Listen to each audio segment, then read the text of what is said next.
नमस्कार दोस्तों, स्वागत है आपका बालाजी हिंदी क्लास में। तो दोस्तों, इस क्लास में जो सुपर टेट का सिलेबस है, जो प्राथमिक शिक्षक भर्ती अभी होने वाली है, सीएम साहब ने घोषणा किया है कि 2 लाख वैकेंसी निकालेंगे। उसमें प्राथमिक की 50,000 से अधिक वैकेंसी आपको निकलने वाली हैं। उसमें से जब कभी भर्ती होंगी तो पहले सुपर टेट होता है, जो उसका नियम है। सुपर टेट के बाद मेरिट के आधार पर भर्ती होती है। तो उसी में जो है एक पार्ट आता है शिक्षण कौशल, और शिक्षण कौशल 10 नंबर का आता है। निश्चित 10 नंबर आपके आते हैं शिक्षण कौशल के, तो उसी को मैं करवा रहा हूँ।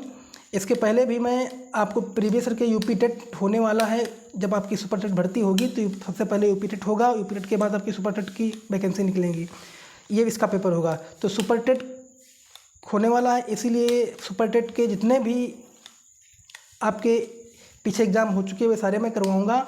और इसके अलावा यूपी टेट के जो पेपर हुए थे वो सारे मैं करवा रहा हूं। आपके प्लेलिस्ट बनी हुई है, बहुत अधिक प्रैक्टिस सेट मैं करवा चुका हूं। 16 का, 17 का, 18 का, 14 का, ये सारे पेपर करवा दिया हूँ। CDP और EVS दोनों का आप लोग ना देखे हो तो प्लेलिस्ट में जाकर के देख सकते हैं। और ये आपका शिक्षण कौशल की क्लास है, जो कि शिक्षण कौशल से अंदर से क्वेश्चन पूछा जाता है, इसलिए इसको पढ़ना बहुत ही आवश्यक है। एक बार आप रिविज़न के तौर पर इसको देख लीजिए और इससे 10 नंबर आपके पक्के हो सकते हैं। तो इस पार्ट में सिर्फ शिक्षण कौशल के बारे में पढ़ेंगे। चलिए तो प्रारंभ करते हैं अपने इस क्लास को। शिक्षण कौशल, देखिए, शिक्षण कौशल आपका प्रत्यक्ष रूप से शिक्षक द्वारा अधिगम को प्रभावी, सरल एवं सहज बनाने के कार्य को जो व्यवहारिक प्रयोग में लाए जाते हैं, शिक्षण कौशल कहलाते हैं। यानी शिक्षण के लिए जो उसको जो है अच्छे प्रभावी बनाने के लिए जो शिक्षण कार्य किए जाते हैं, वही क्या है, शिक्षण कौशल है। देखिए, शिक्षण कौशल के प्रकार कौन कौन से हैं, प्रमुख शिक्षण हैं कौन कौन से। पहला आपका प्रस्तावना कौशल, प्रश्न सहजता कौशल, खोजपूर्ण प्रश्न कौशल, प्रदर्शन कौशल। अगला आपका व्याख्या कौशल, प्रबलन कौशल और श्यामपट्ट कौशल।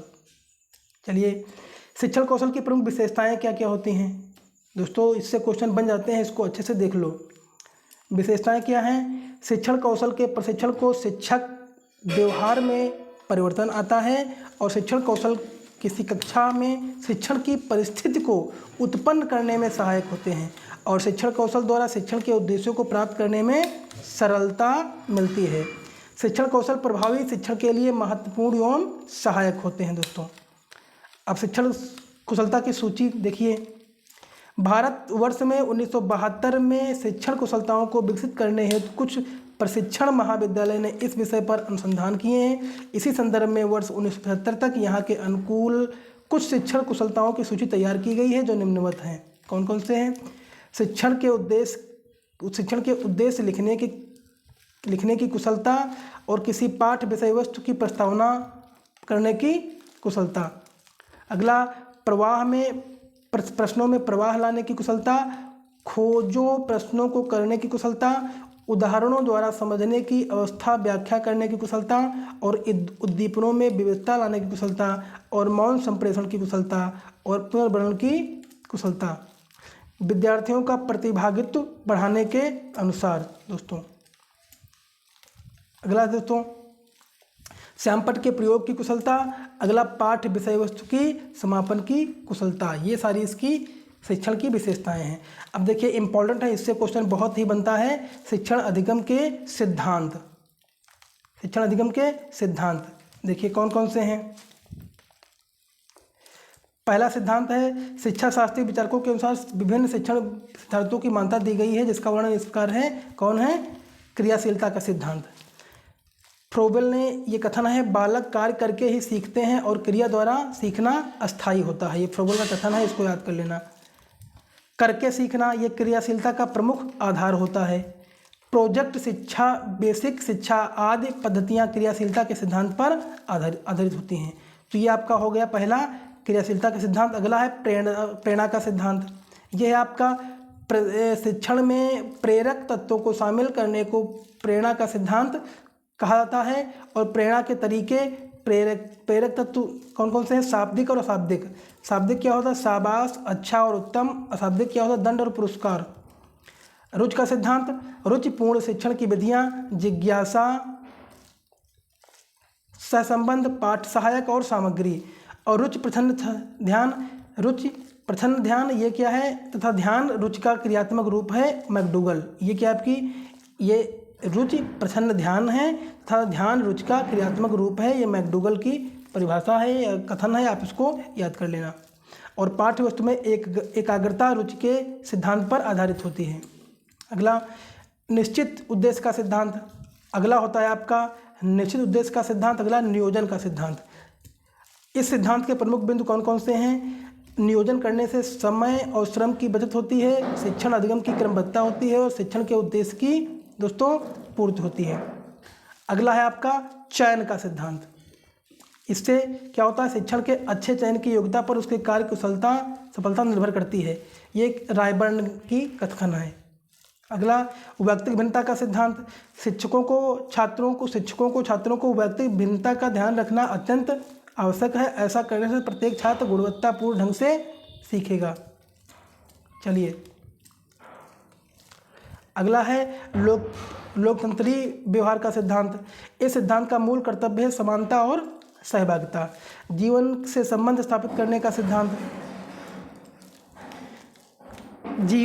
शिक्षा जीवन पर चलने वाली प्रक्रिया है दोस्तों।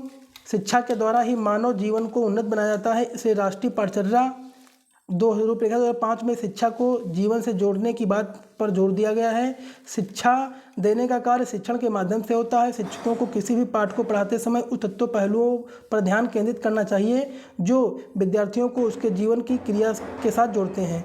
यह संबंध स्थापित हो जाता है या नया ज्ञान या कौशल बालक के जीवन का स्थायी अंग बन जाता है और वह इस ज्ञान का उपयोग करके आने वाली परिस्थितियों को सुलझाने में मदद करता है। अगला है आवृत्ति का सिद्धांत। ये क्या है आपका, आवृत्ति के तरीके निम्नवत है: गृह कार्य, मानसिक प्रशिक्षण, छात्रों के पाठ समझने को कहना और निर्माण व मनोरंजन का सिद्धांत, विभाजन का सिद्धांत, ये इसके सिद्धांत हैं। अगला है देखिए शिक्षण सूत्र का अर्थ क्या है। कक्षा में प्रत्येक शिक्षक के सामने महत्वपूर्ण प्रश्न होते हैं कि मूल पाठ का प्रारंभ कैसे किया जाए, शिक्षण कब और कब क्रम में किया जाए, बच्चों का ध्यान कैसे आकर्षित किया जाए, पाठ व विषय में उसकी रुचि कैसे उत्पन्न की जाए, शिक्षण अधिगम सामग्री का प्रयोग कब और कैसे किया जाए। अगला शिक्षण की उपयुक्त कठिनाइयों का समाधान करने के लिए मनोवैज्ञानिक व शिक्षा शास्त्रों ने अपने अनुभवों और विचारों को सूत्र रूप में प्रस्तुत किया जाता है, जिसे शिक्षण के सूत्र कहा जाता है। ये सूत्र उस मार्ग की ओर संकेत करते हैं जिस पर चलकर शिक्षण का अधिगम की प्रक्रिया सुगम, रुचिकर, प्रभावशाली व मनोवैज्ञानिक बन जाती है।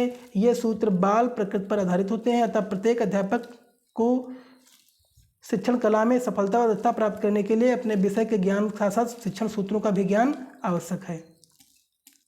तो दोस्तों ये क्लास में सिर्फ मैंने शिक्षण सूत्र के बारे में देखा और शिक्षण के सिद्धांत को देखा, ये कि इम्पॉर्टेंट है। ये थ्योरी क्लास है आपकी, और अगर वीडियो अच्छा लगा हो तो लाइक करिए, कमेंट करिए, चैनल को सब्सक्राइब कर लीजिए। धन्यवाद। इसी प्रकार से छोटे छोटे पार्टों में मैं ये सारे जो आपकी शिक्षण कौशल है इसको मैं कंप्लीट करवा दूँगा।